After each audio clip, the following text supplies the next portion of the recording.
ಕರ್ನಾಟಕ ರಾಜ್ಯದಲ್ಲಿ ಕಾಂಗ್ರೆಸ್ ಪಕ್ಷ ಮತ್ತು ಕಾಂಗ್ರೆಸ್ ಸರ್ಕಾರ ರಾಜ್ಯದ ಜನರ ಮಧ್ಯೆ ಸಾಕಷ್ಟು ಗೊಂದಲಗಳನ್ನು ನಿರ್ಮಾಣ ಮಾಡ್ತಾ ಇದ್ದಾರೆ. ರಾಜ್ಯದ ಕಾಂಗ್ರೆಸ್ ಸರ್ಕಾರ ಅಸಹ್ಯ ರೀತಿಯಲ್ಲಿ ವರ್ತನೆ ಮಾಡ್ತಾ ಇದೆ. ಮುಖ್ಯಮಂತ್ರಿಗಳು, ಉಪಮುಖ್ಯಮಂತ್ರಿಗಳು ಅಧಿಕಾರದ ದಾಹಕ್ಕೆ ಅವರ ಹೇಳಿಕೆಗಳೇ ಗೊಂದಲ ಆಗಿದೆ. ಮುಖ್ಯಮಂತ್ರಿ ಸ್ಥಾನದ ಬಗ್ಗೆ ಮುಖ್ಯಮಂತ್ರಿಗಳ ಜೊತೆಗೆ ನನ್ನ ಒಪ್ಪಂದ ಆಗಿದೆ, ಕೇಂದ್ರದ ನಾಯಕರಿಗೆ ಗೊತ್ತು, ಹೈಕಮಾಂಡಿಗೆ ಗೊತ್ತು ಅನ್ನೋಂಥ ಮಾತನ್ನು ಉಪಮುಖ್ಯಮಂತ್ರಿಗಳು ಹೇಳ್ತಾರೆ.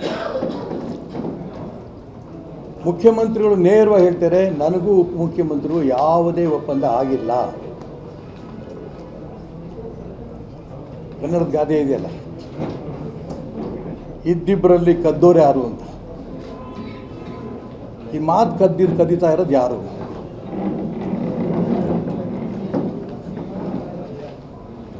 ಇದ್ರ ಮಧ್ಯೆ ಇಡೀ ಸಮಾಜವನ್ನು ಛಿದ್ರ ಮಾಡಿದ್ರು. ಎಲ್ಲರೂ ನಾವು ಪೂಜ್ಯ ಭಾವನೆಯಿಂದ ಧಾರ್ಮಿಕ ಗುರುಗಳನ್ನು ಗೌರವಿಸ್ತೇವೆ. ಕುರುಬರ ಸಮಾಜ ಸ್ವಾಮಿಗಳು ಸಿದ್ದರಾಮಯ್ಯನ ಪರ ಹೇಳಿಕೆ, ಒಕ್ಕಲಿಗರ ಸಮಾಜ ಸ್ವಾಮಿಗಳು ಡಿ.ಕೆ. ಶಿವಕುಮಾರ್ ಪರವಾಗಿ ಹೇಳಿಕೆ, ದಲಿತ ಸಮಾಜ ಸ್ವಾಮಿಗಳು ದಲಿತ ಪರವಾಗಿ ಹೇಳಿಕೆ. ಇದು ಜೊತೆಗೆ ಸ್ವಾಮಿಗಳು ಹೊಡೆದಿದ್ದಷ್ಟೇ ಅಲ್ಲ, ಶಾಸಕರು ಗುಂಪು, ಕಾರ್ಯಕರ್ತರು ಗುಂಪು, ಮಂತ್ರಿಗಳು ಗುಂಪು, ಈ ರೀತಿ ಗುಂಪುಗಾರಿಕೆ ಏನು ಮಾಡಬೇಕು ಅನ್ನೋದನ್ನು ಜನಕ್ಕೂ ಅನುಮಾನ, ಕಾರ್ಯಕರ್ತರಿಗೂ ಅನುಮಾನ, ಅಧಿಕಾರಿಗಳು ಅಂತೂ ಆರಾಮ ಮಲಗಿದ್ದಾರೆ, ಯಾವ ಅಭಿವೃದ್ಧಿ ಕೆಲಸನೂ ಇಲ್ಲ. ಈ ಮಧ್ಯೆ ಇಬ್ಬರು ಹೇಳ್ತಾ ಇದ್ರು, ಹೈಕಮಾಂಡ್ ತೀರ್ಮಾನಕ್ಕೆ ನಾವು ಬದ್ಧ. ತುಂಬ ಆಶ್ಚರ್ಯ ಅಂತಂದರೆ AICC ಅಧ್ಯಕ್ಷರು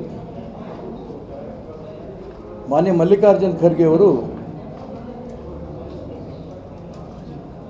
ನನಗೇನು ಕೇಳಬೇಡಿ, ನನಗೆ ಗೊತ್ತಿಲ್ಲ, ಹೈಕಮಾಂಡಿಗೆ ಕೇಳಿ ಅಂದರೆ ಈ ಹೈಕಮಾಂಡಲ್ಲಿ AICC ಅಧ್ಯಕ್ಷರು ಇಲ್ವಾ?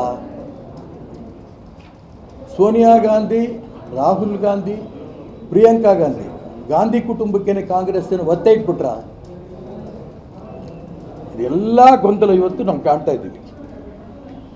ಡಿನ್ನರ್ ಮೀಟಿಂಗು, ಬ್ರೇಕ್ಫಾಸ್ಟ್ ಮೀಟಿಂಗು, ಇದರಲ್ಲೇ ಕಾಲಹರಣ ಆಗೋಗ್ತಾ ಇದೆ. ರಾಜ್ಯದ ಅಭಿವೃದ್ಧಿ ಬಗ್ಗೆ ಏನೂ ಚರ್ಚೆ ಇಲ್ಲ. ಈ ರೀತಿ ಒಂದು ರೀತಿ ಅಸಹ್ಯ ಹುಟ್ಟಿಸೋ ರೀತಿಯಲ್ಲಿ ರಾಜ್ಯದ ಕಾಂಗ್ರೆಸ್ಸು ಜನರ ಮಧ್ಯೆ ಮಾಡ್ತಾ ಇರೋದು ನಿಜಕ್ಕೂ ತುಂಬ ಆಶ್ಚರ್ಯ.